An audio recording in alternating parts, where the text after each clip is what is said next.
Good morning class 9। कैसे हो आप लोग? सब बढ़िया? कैसा चल रहा है लॉकडाउन कोरोना काल में? दिस इज, देखो, एक वो होता है ना, सबका काल होता है, भूतकाल, भविष्य काल, वर्तमान काल। अभी कौन सा काल? अभी कोरोना काल। ना भूत, ना भविष्य, ना वर्तमान। सब किसके अंदर? सब कोरोना के अंदर। अभी कोरोना काल। चलो, अभी तक किसी भी काल में सब एक दूसरे के साथ तो रहा नहीं, सब लोग अलग अलग रहा। तो अब के काल में क्या हो रहा है? कोरोना काल सब लोगों को एक कर दिया। ठीक है, चलो अपन आते हैं Newton first law of motion. हम लोगों ने शायद लास्ट क्लास में पढ़ा था, और मेरे नोट्स को देखते हुए अभी हम लोग नेक्स्ट में पढ़ेंगे इनर्शिया के बारे में। अभी हम लोग थोड़ा और डिटेल में पढ़ेंगे। ठीक है, इनर्शिया के बारे में न्यूटन फर्स्ट लॉ के अंदर ही आता है वो, तो इनर्शिया के बारे में हम लोग थोड़ा और डिटेल में पढ़ेंगे। ठीक है, देखो भाई, इनर्शिया क्या होता है? इनर्शिया ये होता है कि अगर कोई भी चीज किसी भी स्टेट में है, it is the inability of a object to change its state. ठीक है, सीधे बोल सकते हैं, it is the, sorry blue pen, this is the black one, it is the inability of a object to change its state। ठीक है, अभी वो रेस्ट है तो रेस्ट में ही रहेगा, मोशन में है तो मोशन में ही रहेगा।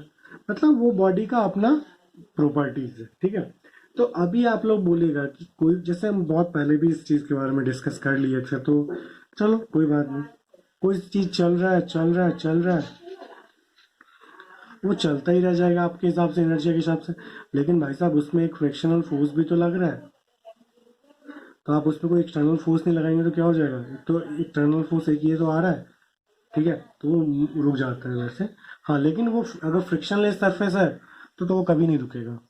अगर फ्रिक्शनलेस सरफेस है तो कभी नहीं रुकेगा, आप कुछ भी कर लो वो नहीं रुकेगा जब तक आप एक्सटर्नल फोर्स नहीं लगाओगे। ठीक है, तो ये चीजें होती है।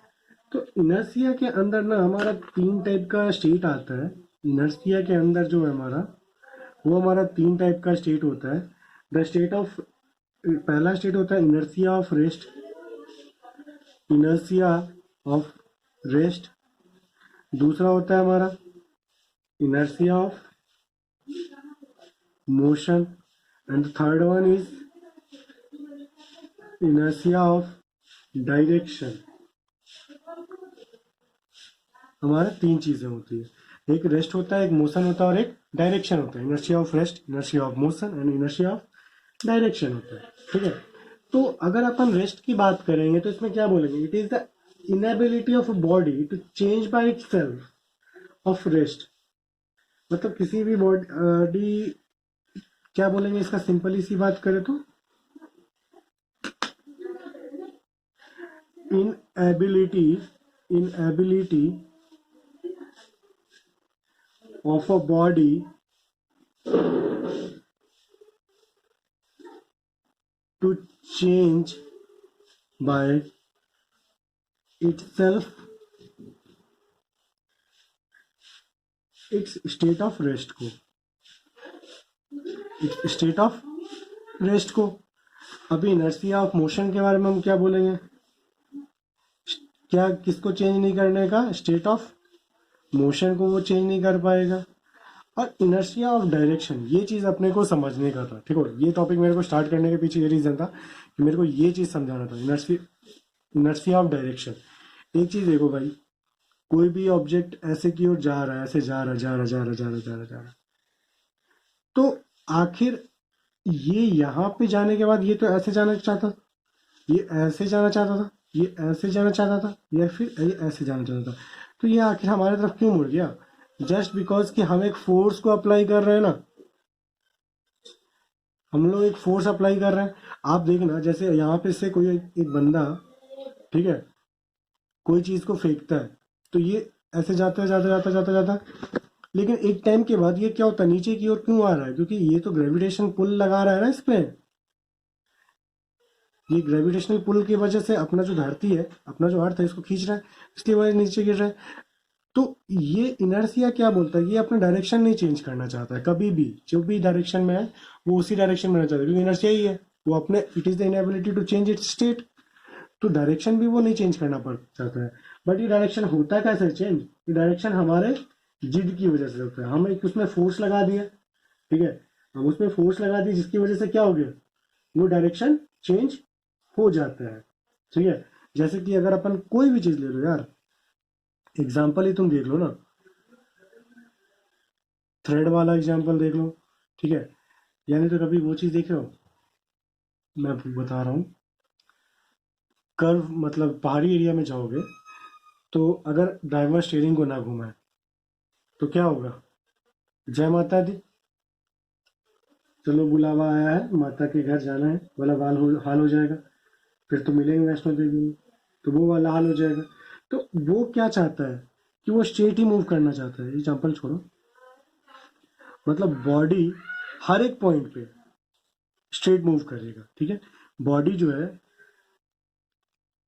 Body will move straight forward at each point. Body हर एक पॉइंट पे क्या मूव करना चाहेगा? स्ट्रेट, वो कहीं मुड़ना नहीं चाहेगा, ठीक है। तो ये होता है inertia of rest, inertia of motion and inertia of direction, ठीक है। अभी हम लोग इसके बाद पढ़ेंगे एक बहुत ही अच्छी चीज, and that is called linear momentum. Linear momentum, ठीक है, मोमेंटम, इसके बारे में हम लोग पढ़ेंगे। तो लीनियर मोमेंटम मतलब क्या हम बोल सकते हैं? आप लोग एक सिंपल सी बात बोलना, एक कोई भी चीज है, ठीक है, आप मूव कर रहे हैं कर रहे हैं कर रहे हैं, आप एक बहुत स्लोली, जैसे चलो ये जो है ये बहुत स्लोली आएगा, ये बहुत स्लोली आया और इसको आगे टच किया, उतना कुछ कर पाया है इसके साथ? बस आराम से मूव करवा रहा है। अब ये एकदम, देखो, ये देखो, ये एकदम तेजी से आगे इसको मूव, ये एकदम तेजी से आगे, इसके अंदर एक फोर्स आ गया, एक मोमेंटम आ गया, ठीक है। इसके अंदर क्या हो गया? एक फोर्स और एक मोमेंटम आ गया। मतलब कि एक सिंपल सी बात करता हूं मैं, कि एक जो ट्रक मूव कर रहा है ना, या फिर एक छोटा सा ले लो, इसी को ले लो ना, इसको मैं इस पे मार रहा हूँ, चोट लग रहा है क्या? नहीं लग रहा है, क्योंकि हमारा वेलोसिटी क्या है? नहीं, मतलब ना के बराबर है। बट इसको मैं बहुत तेजी से मारूंगा इस पे, इसको चोट लगेगा, डेफिनेटली सी बात है कि इसको चोट लगेगा। जैसे इसको मैं मारा, ये देखो, इसको मारा, कुछ नहीं कर पाया, कुछ नहीं कर पाया। अब मैंने इसका फोर्स जैसे इंक्रीज कर दिया, ये आगे की ओर बढ़ गया, ठीक है, ये दिख रहा है, समझ में आया? तो ये हमारा ये चीज है। जैसे ये देखो, इसको मैं मारा, कुछ नहीं कर पा रहा भाई, कुछ हिला तक नहीं पा रहा, मतलब थोड़ा कम कर रहा है। लेकिन अभी देखो, इसको मैं एकदम तेजी से मारूंगा, ये आगे कर की ओर उसको रिप्लेस कर दिया ना। तो ये चीज होती है लीनियर मोमेंटम। मतलब आपको, जैसे आप देखो, कोई क्रिकेट मैच खेल रहा है, तो अगर वो जो कैच लेता है उसको देखना, वो जो बॉल को लेता है तो अपने हैंड को पीछे की ओर खींचता है। क्यों? क्योंकि उसका जो मोमेंटम से वो आ रहा है, उसको वो बैलेंस करने की कोशिश करता है। अगर वो बैलेंस नहीं करेगा तो उसको जर्क लगेगा हाथ में, ठीक है, ये है मोमेंटम, ठीक है। उसके बाद अभी अपन खेल रहे हैं, ठीक है, मान लो हम लोग टेबल टेनिस खेल रहे हैं, वो जो बॉल होती है ना, छोटी सी बॉल, उसका, वो अगर हमें चोट लगे ना तो हमें कोई फर्क नहीं पड़ेगा, इनफैक्ट हमारे हैंड में भी लगे तो कोई फर्क नहीं पड़ेगा। बट वही टेबल टेनिस का बॉल किसी बैठे स्पेक्टेटर्स को लग गया, अगर जाके कोई देखने वाले को लग गया, तो उसको चोट लग जाएगा और बहुत तेज चोट लगेगी। क्यों? क्योंकि वो जो इंसान है, वो जो इंसान किसमें है? वो रेस्ट में है, और जो बॉल जो है हमारा, वो मोशन में है। तो ये जाके इसको अफेक्ट कर देगा, बर्बाद कर देगा, चोट लगा देगा। बट अभी हम भी मोशन में है बॉल के साथ, और तुम भी, बॉल भी मोशन में है, तो हमें कोई दिक्कत नहीं है ये, ठीक है, हल्का फुल्का लगेगा, उससे कोई फर्क नहीं पड़ता है। उसके बाद अगर अपन ट्रेन की बात करेगा,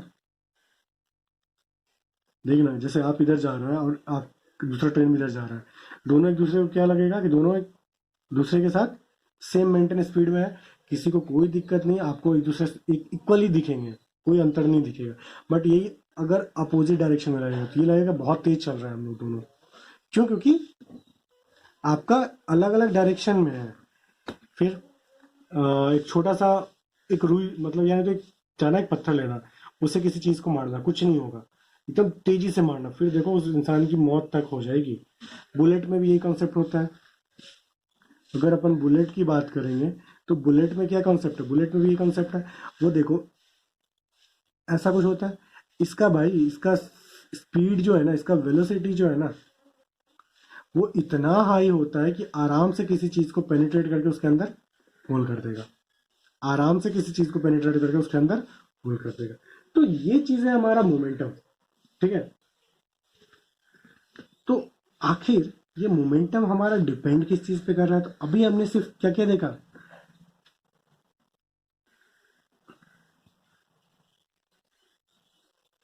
अभी जो हमारा मोमेंटम जो है वो किस पे डिपेंड कर रहा है? अभी तो हमने क्या क्या देखा, सिर्फ ये किस पे डिपेंड किया, अभी वेलोसिटी तक हम लोग पढ़ लिए।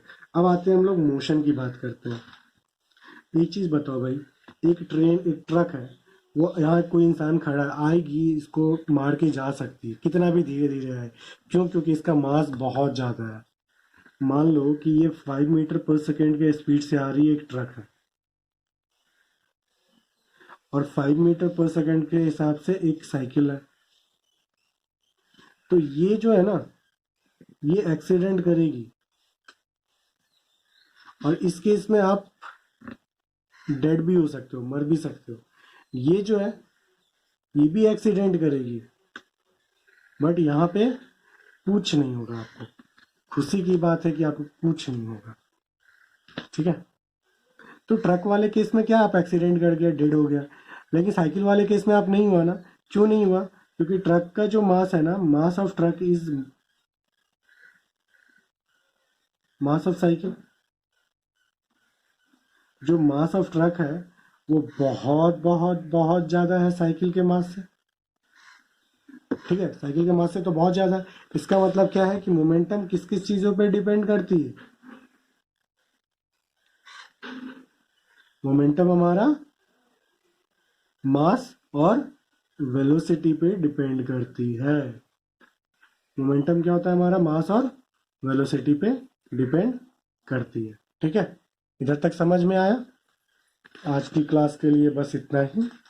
कल की क्लास में कल डिस्कस करेंगे। कल हम लोग पढ़ेंगे सेकंड लॉ ऑफ मोशन को। ठीक है, तो एक मिनट इसका फार्मूला देख ही लो। तो मोमेंटम का फार्मूला क्या हो जाएगा, P is equal to m into v, where m is the mass and v is the velocity. और ये क्या हो जाएगा, लीनियर मोमेंटम जो है हमारा इज अ वेक्टर क्वांटिटी। अभी वेक्टर क्यों है भाई? क्योंकि ये वेलोसिटी क्या है, हमारा वेक्टर क्वांटिटी है। चलो, goodbye, take care, we will discuss it letter.